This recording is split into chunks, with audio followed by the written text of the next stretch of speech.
Break के बाद आप सभी का स्वागत है। अब नजर डालेंगे हमारी खास बुलेटिन खबरात तहसील में और सबसे पहले बात करेंगे जयपुर संभाग की खबरों की।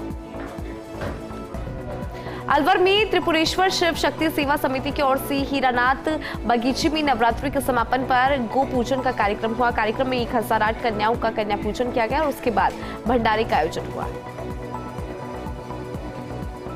अलवर में विशाल रामरथ यात्रा भगवा रैली का आयोजन किया गया। शोभा यात्रा शिव मंदिर कृष्ण उपज मंडी से प्रारंभ होकर भगत सिंह सर्किल, काशीराम और मन्नी का बड़े होती हुई कंपनी बाग पर पहुंची। शोभा यात्रा में विभिन्न समाज के संत और महापुरुष की झांकियां सहित रामलला की झांकियां आकर्षण का केंद्र रही। अलवर के कोट कासिम के पालपुर गांव में 40 वर्षीय महिला ने अज्ञात कारणों के चलते जहर खाकर आत्महत्या कर ली। घर में अकेला मृतका का छोटा बेटा बच्चा है। मृतका आशा सहयोगिनी के पद पर काम करती थी। वहीं सूचना पर पहुंची पुलिस ने मृतका के शव का पोस्टमार्टम करवाकर परिजनों को सौंप दिया। जयपुर के सामर की टाटीवाल धर्मशाला में समाज सेवा स्वर्गीय भारती देवी गोयल राम अवतार गोयल की पुण्य स्मृति में निःशुल्क नेत्र और लेंस प्रत्यारोपण शिविर का आयोजन हुआ। जिला अंधता निवारण समिति और शंकरा आई हॉस्पिटल जयपुर के संयुक्त तत्वाधान में आयोजित नेत्र चिकित्सा शिविर में 150 से अधिक लोगों ने आंखों की जांच करवाई। दौसा के मेहंदीपुर बालाजी थाना प्रभारी गौरव प्रधान ने कार्रवाई करते हुए हिस्ट्री शीटर निरंजन मीणा हत्याकांड के आरोपी मनोज भालपुर को गिरफ्तार कर लिया। गिरफ्तार आरोपी पर 5000 रुपए का इनाम जारी किया हुआ था। वहीं पुलिस अन्य आरोपी को दबिश दे रही है। दौसा के मेवा मंडावर उपखंड क्षेत्र की रुंदकाबास बावड़ी खेड़ा में अज्ञात कारणों से एक छप्परपूछ में आग लग गई, जिसमें घरेलू सामान जलकर राख हो गया। ग्रामीणों के आग पर पानी डालकर बुझाने का प्रयास किया, लेकिन आग पूरी छप्परपूछ में फैल गई, जिससे उसमें रखा अनाज, कपड़े, पशु का चारा सहित अन्य घरेलू सामान, हजारों का सामान जलकर खाक हो गया। सूचना पर पहुंची दमकल कर्मियों ने आग पर पाया काबू। अलवर की बगर तिराया थाना क्षेत्र अंतर्गत धर्मांतरण करवाने के मामले ने तूल पकड़ लिया है। मामले में भाजपा नेता जय आहूजा ने कहा कि धर्मांतरण के मामले को हम बहुत मजबूती से उठाएंगे। पुलिस प्रशासन से आरोपी के खिलाफ सख्ती से कार्रवाई की मांग की जाएगी।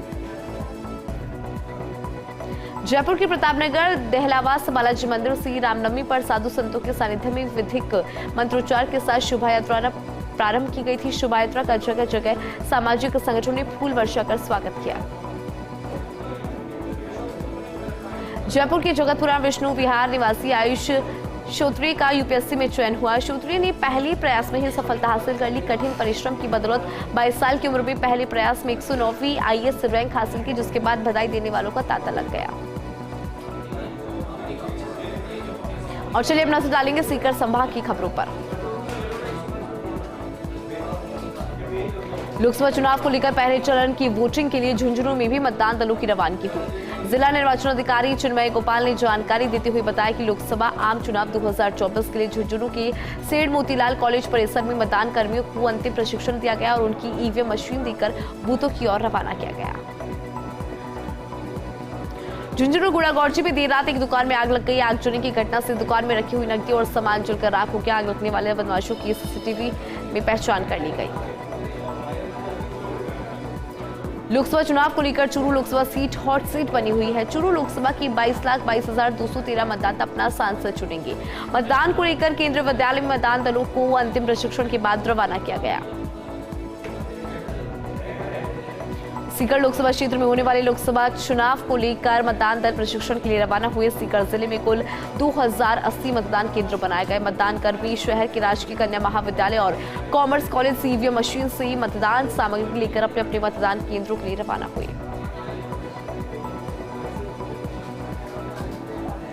और चलिए अब नजर डालेंगे जोधपुर संभाग की तहसील की खबरों पर। जैसलमेर के नाचना में मतदान प्रतिशत बढ़ाने के लिए स्वीप कार्यक्रम के तहत मतदाता जागरूकता कार्यक्रम का आयोजन किया गया। विकास अधिकारी और बीएलओ ने हाथ में तख्तियां लेकर रैली नाचना कस्बे में निकाली। इसके साथ ही लोगों को मतदान करने के लिए जागरूक किया। फलौदी में दूसरा दशक की गतिविधियों को जानने के लिए मध्य प्रदेश के हरदा जिले की सिनर्जी संस्था की 30 किशोरियों को दल ने एक्सपोजर विजिट करवाई। इस दौरान 4 माही शिविर की किशोरियों से मुलाकात कर शिविर की गतिविधियों की जानकारी ली। सहभागी किशोरियों ने अपनी ओपन स्कूल, SRHR, आत्मरक्षा, वित्तीय साक्षरता, स्पोकन इंग्लिश, तकनीक आदि के बारे में विस्तार से जानकारी ली। फलौदी पुलिस ने पत्नी और बच्ची की हत्या के प्रकरण में फरार चल रही नामी आरोपी को गिरफ्तार करने में सफलता हासिल की। वहीं पुलिस गिरफ्तार आरोपी से फिलहाल कर रही है पूछताछ। जोधपुर की बिलाड़ा में रामनवमी का पर्व हर्षोल्लास के साथ मनाया गया। वहीं बजरंग दल और रामनवमी महोत्सव समिति के संयुक्त तत्वाधान में कस्बे में 32 झांकियों की भव्य शोभा यात्रा निकाली, जिसका जगह जगह पुष्प वर्षा से स्वागत किया गया। और चलिए अब नजर डालेंगे पाली संभाग की तहसील की खबरों पर। पाली की देसरू में मामाजी मगरी के पास महादेव और मामाजी मंदिर पर दर्शन करने जाते वक्त आधा दर्जन श्रद्धालु पर मधुमक्खियों ने हमला कर दिया, जिससे श्रद्धालु गंभीर घायल हो गए, जिनका अस्पताल में फिलहाल इलाज जारी है। और चलिए नजर डालेंगे बीकानेर संभाग की खबरों पर। श्रीगंगानगर में लोकसभा चुनाव को लेकर पहले फेज में मतदान कर्मियों को अंतिम प्रशिक्षण देकर मतदान केंद्रों पर रवानगी की प्रक्रिया शुरू हो चुकी है। चुनाव अधिकारी मृदुल सिंह ने जानकारी दी और बताया कि शांतिपूर्ण और अधिक मतदान के लिए आमजन को जागरूक किया गया। हनुमानगढ़ की नोहर में प्रथम चरण की लोकसभा चुनाव मतदान को लेकर पोलिंग पार्टियों को रवाना किया गया। सभी 5 विधानसभाओं के लिए नोहर से पोलिंग पार्टी को रवाना किया गया। इस दौरान जिला कलेक्टर कानाराम, एसपी विकास सांगवान, चुनाव पर्यवेक्षक सहित जिले के तमाम बड़े अधिकारी मौजूद रहे। और चलिए अब नजर डालेंगे अजमेर संभाग की खबरों पर। अजमेर की नसीराबाद में राम जन्मोत्सव समिति के तत्वाधान में सर्व समाज द्वारा रामनवमी की पावन पर्व पर आकर्षक झांकियां निकाली गई। विश्व हिंदू परिषद की ओर से अखाड़ा का आयोजन किया गया। शोभा यात्रा का शहर के मुख्य बाजार में भव्य स्वागत हुआ। इस दौरान सैकड़ों की संख्या में श्रद्धालु मौजूद रहे। नागौर की मीरता सिटी में रगतमल भैरव सेवा समिति के तत्वाधान में मीराबाई स्मारक में आयोजित श्रीमद् भागवत कथा ज्ञान यज्ञ की पूर्णाहुति धार्मिक कार्यक्रम के साथ हुई। इस मौके पर नगर के मुख्य मार्गों से बैंड बाजों के साथ शोभा यात्रा निकाली गई। इस दौरान विभिन्न गणमान्य लोग मौजूद रहे। नागौर की मीरता सिटी में रामनवमी पर्व के अवसर पर शहर में भव्य शोभा यात्रा निकाली गई। इस दौरान पुलिस प्रशासन का पर्याप्त जाब्ता तैनात रहा। शोभा यात्रा का शहर वासियों ने जगह जगह पुष्प वर्षा करके ठंडा जल और शरबत पिलाकर अभिनंदन किया। डीडवाना के लाडूमेर निवासियों ने इटली में भी रामनवमी धूमधाम से मनाई। इटली की नापोली ग्रासडीन में सामूहिक हनुमान चालीसा का पाठ किया गया, जिसमें महिलाओं और बच्चों ने भी बड़े उत्साह के साथ हनुमान चालीसा का पाठ किया। ब्यावर में बाबा साहब भीमराव अंबेडकर की 133वीं जयंती के उपलक्ष्य में अंबेडकर संघ ने सेवा कार्यों को अंजाम दिया है। सेवा कार्य के तहत संघ पदाधिकारियों ने आपसी सहयोग से राजकीय अमृत कौर चिकित्सालय की मदर चाइल्ड विंग के लिए 3 स्टील की बेंचें और 35 बेडशीट्स भेंट की। अजमेर की नसीराबाद में मासणिया भैरव धाम पर चल रही चैत्र नवरात्र मेला महोत्सव के समापन समारोह में श्रद्धालुओं का रेला उमड़ा।